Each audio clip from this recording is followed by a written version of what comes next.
Interlaken is a fantastic base for seeing the best of central Switzerland's magnificent scenery while enjoying the comforts of a chic lakeside resort.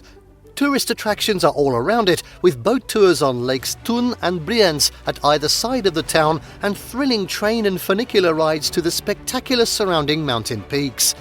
In this video, we're going to be taking a look at the top 10 rated attractions and things to do in Interlaken. Before we begin though, make sure to subscribe to our YouTube channel for more awesome travel guides, and make sure you hit the notification bell so that you know when we publish a new video. So now let's cut to the chase. And starting off at 10, kayak on Lake Brienz. On Interlaken's east side is Lake Brienz, a narrow body of water that's really an enlargement of the valley of the river Aar. Lying between the limestone ridge of the Brienzer Grat and the Fallhorn Mountains, it is 7 meters higher than Lake Thun on Interlaken's west side. Like Lake Thun, Brienz is popular with boaters of all sorts, and you can rent kayaks, row boats and pedalos to explore the lakes on your own, or if you can see the lake from one of the 5 boats that connect Interlaken to towns around its wooded shores. The most atmospheric of these boats is the restored steamer the Lotsberg, built in 1914. Other boats offer special dining cruises with Swiss food specialities.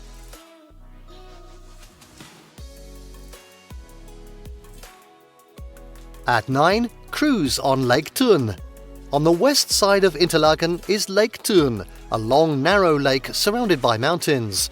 The best way to explore the lake is on one of the cruise boats that operate from Interlaken year-round, or in the summer on the beautifully restored historic paddle steamer.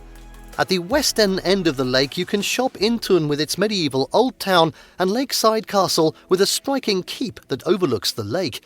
It was built in 1191 and enlarged in 1492, and today houses a historical museum with 14th century arms and armour, tapestries, furniture and prehistoric and Roman artefacts.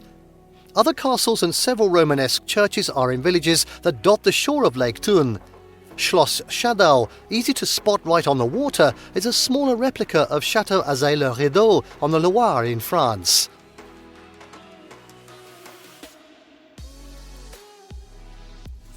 At 8 now, Swiss Open Air Museum Ballenberg. A 20-minute drive or 40-minute train ride from Interlaken is one of Europe's finest living history museums.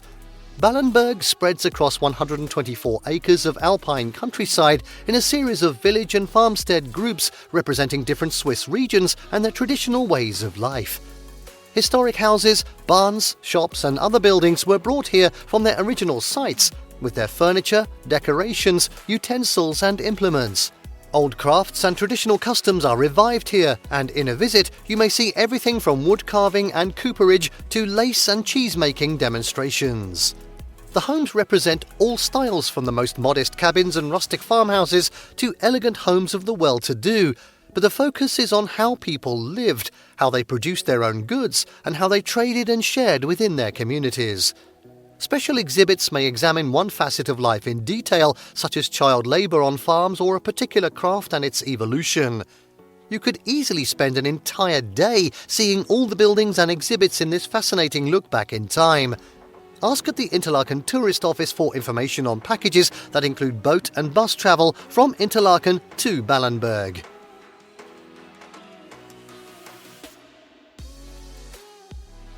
At 7, paragliding.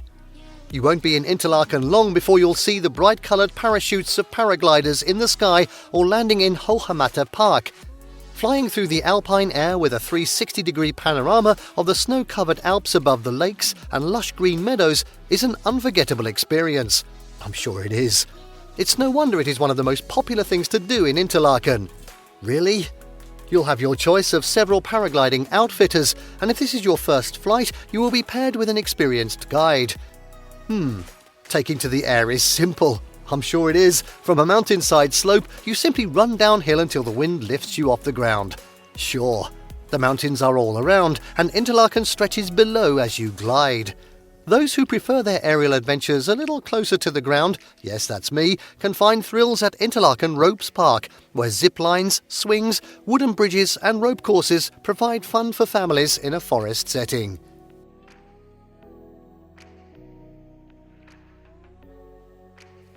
At 6. Unterseen. The Marktgasse runs northwest from the Interlaken post office and across the Spielmatten Islands and the river to the little hamlet of Unterseen at the foot of Mount Harder. This is one of several villages that form Interlaken, and in this old part of town is the 1471 parish church with a late Gothic tower. In this neighbourhood you'll find some beautiful wooden chalets of the kind you'd expect to see in tiny mountain villages, not in a busy resort centre like Interlaken. Set in green gardens, these may even have farm animals grazing on the lawns. Small restaurants around the pretty Stadthausplatz serve traditional Swiss dishes.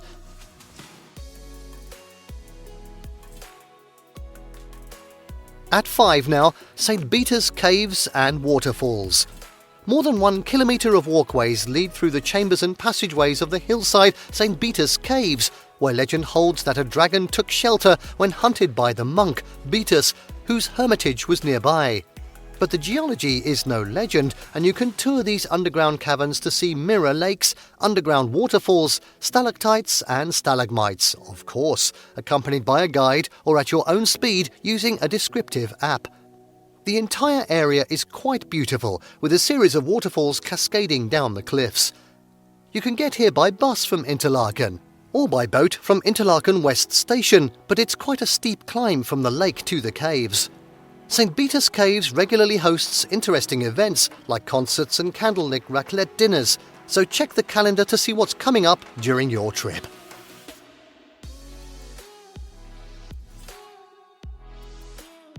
At 4, cross the Panoramabrücke Sigriswil. The view down into the Gummischlucht Gorge, 182 metres below as you cross the new suspension footbridge, is one you definitely won't forget. The bridge above Lake Thun is 330 metres long and is one of 3 suspension bridges on the popular Lake Thun panoramic circular trail connecting mountain and shoreline paths around the lake. Panoramic views from the bridge and trail include the Eiger, Mönch and Jungfrau and surrounding peaks of the Bernese Alps. The villages of Sigriswil and Eichlen at either end of the suspension bridge are both charming places to visit as well. There's a lovely farm stand just over the bridge in Sigriswil where you can pick up local snacks and fresh produce for a picnic.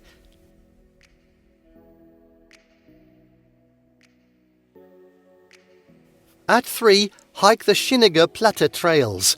From Wilderswil, a 5-minute walk from the Interlaken Ost railway station, you can take a rack railroad that has been carrying sightseers up to the Schynige Platte, a mountain flank that gets its name from its reflective wall of slate since it opened in 1893.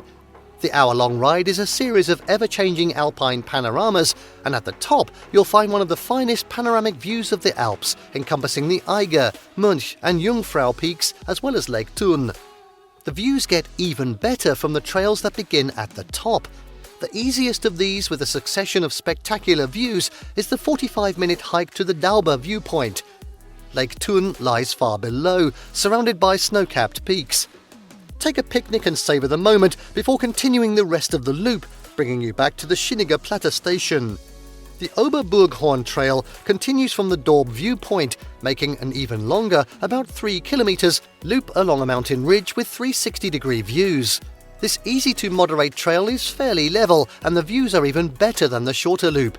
There's a steep wooden staircase to the viewpoint at the very top, well worth the climb. A third loop, the Laucherhorn Trail, adds about 3 kilometres and more views, circling a bit lower past green alpine meadows and grazing brown Swiss cows. Near the station is a beautiful alpine botanic garden with 600 species of flowers and other plants that can survive and thrive in this high-altitude environment. It puts 720 individual plants on display in 16 distinct habitats, ranging from lime-free soils and windy corners to little snowy valleys.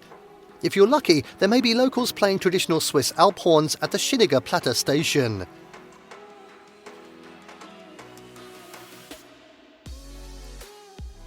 At 2, it's Höhematte Park and the Höheweg.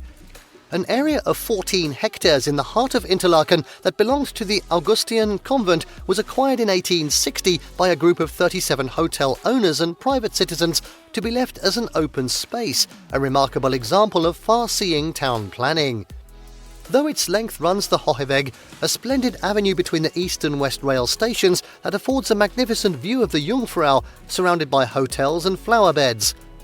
Alongside it is the Kursaal, with a theatre and a cafe and beautiful gardens with a flower clock, as well as a number of hotels, including the 150-year-old Victoria Jungfrau Hotel, itself a local landmark. Next to the Hotel Interlaken, you'll find the small Garden of Friendship, the first Japanese garden in Switzerland, a peaceful spot with flowering plants, water and koi carp. The garden was a gift from Interlaken's Japanese sister city, Otsu. The park is the preferred landing spot for hang gliders, one of the most popular of the many adventures you can enjoy in Interlaken, so keep looking up. For the less adventurous, horse-drawn carriages park along the street in front of the park. In the winter, the Höhematte transforms into ice magic, with 5 rinks connected by ice ramps. Rinks are for all levels of skater, with an ice skating rink that's comfortable for beginners, but with plenty of space for faster skaters, and a curling rink where you can try your hand at this sport that's very popular in Switzerland.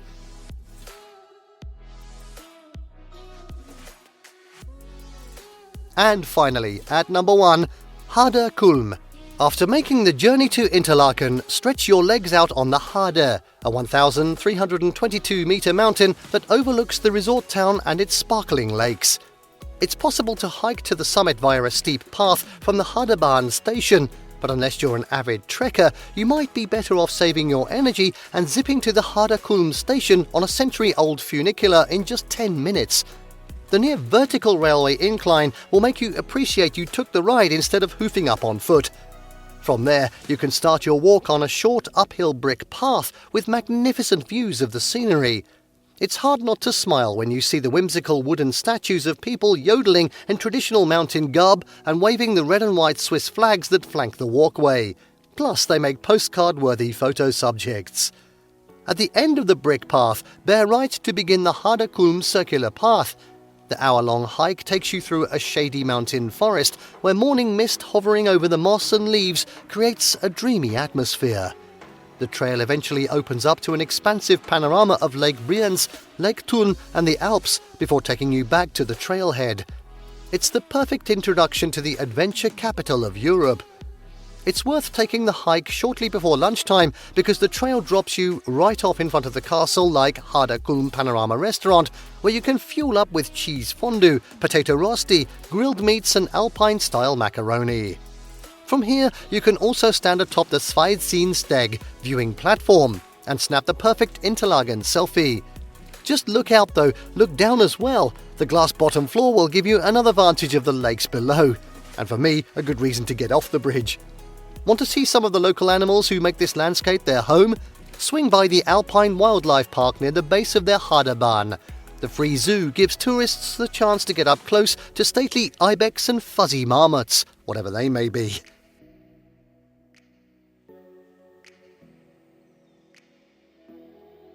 And there you have the top 10 rated attractions and things to do in Interlaken. Did you like what you saw?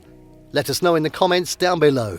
Share this video with your friends and don't forget to subscribe to our channel for more fantastic travel guides. See you next time!